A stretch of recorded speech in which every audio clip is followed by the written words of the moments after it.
پھر ایسے بھی تنگ دست دیکھے کہ جن کے پاس جائیدادیں بڑی ہیں پر ان کے پاس رات کو سکون سے سونے کے لیے وقت کوئی نہیں۔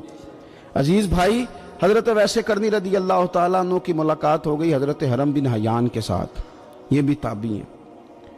تو حضرت حرم بن حیان رحمۃ اللہ علیہ کہتے ہیں یہ نا ہم تو خیر بڑی ساری باتیں سنتے ہیں تو نصیحت نہیں نہ حاصل کرتے، ویسے بھی یہ دور تقریریں سننے کا ہے۔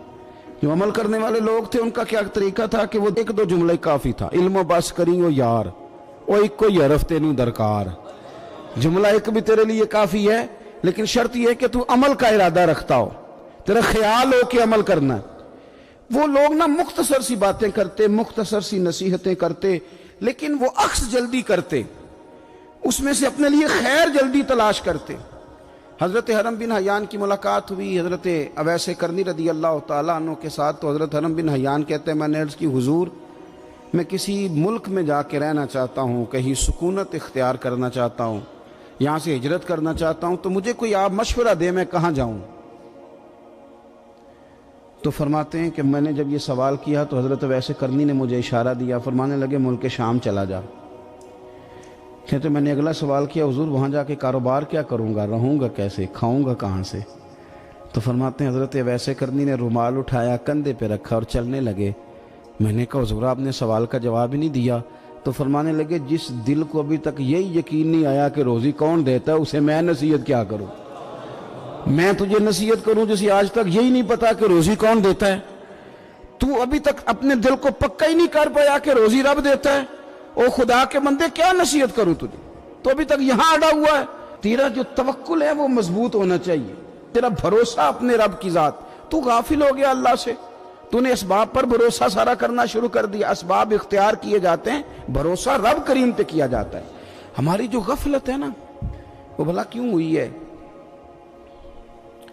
وہ اس لیے ہوئی ہے کہ پیسے کسی کو بھی برے نہیں لگتے، پتہ نہیں ان میں کیا کشش ہے۔ یہ نہ آپ کسی جگہ بھی ان کا نام لے لیتے ہیں، یہ کسی جگہ بھی آ جاتے ہیں تو یہ برے لگتے ہی نہیں۔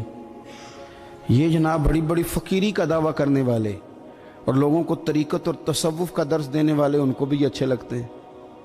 یہ تو جناب جو لوگوں کو کہہ رہے ہیں فقیر ہو جاؤ فقیر ہو جاؤ، وہ خود امیر ہوتے جا رہے ہیں۔ یہ پتہ نہیں ان میں کیا ایسا خاص۔ ہمارے ایک استاد تھے تو مزاج میں بڑی ظرافت تھی، حالانکہ بڑے اللہ والے بندے تھے، تو بات بڑی وہ دل لگی کی کیا کرتے تھے۔ تو ایک دن ہم نے پوچھا استاد جی خوشبو کون سی اچھی لگتی ہے؟ کہنے لگے بیٹا جو پیسوں میں سے آتی ہے وہ مجھے بڑی اچھی لگتی ہے، اس لیے کہ ملتے کم ہیں۔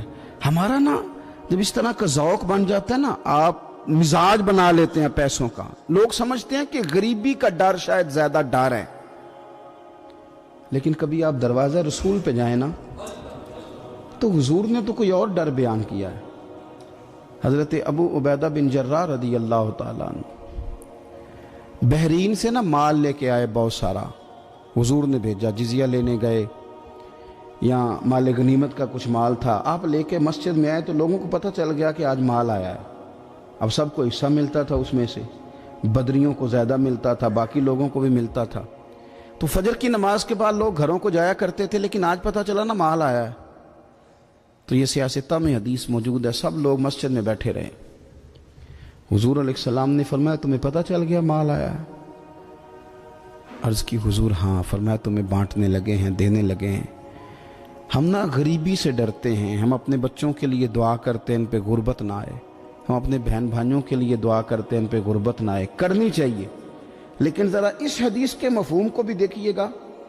نبی پاک صلی اللہ تعالیٰ علیہ وآلہ وسلم نے فرمایا تمہیں دینے لگے ہیں، مال آ گیا ہے، لیکن میرے قریب نے اپنی امت کے لیے جس چیز کا ڈر محسوس کیا وہ کیا ہے؟ حضور کے دل میں کس چیز کا خدشہ تھا وہ کیا ہے بیان کیا؟ حضور فرمانے لگے لوگو مجھے تم پر غربت کا ڈر نہیں، یہ ڈر نہیں کہ تم غریب ہو جاؤ گے، بلکہ مجھے تو ڈر ہے کہ تم پر دولت پھیلا دی جائے گی، تم زیادہ مالدار ہو جاؤ گے۔ خوف غریبی کا نہیں، خوف تمہارے مال کا ہے۔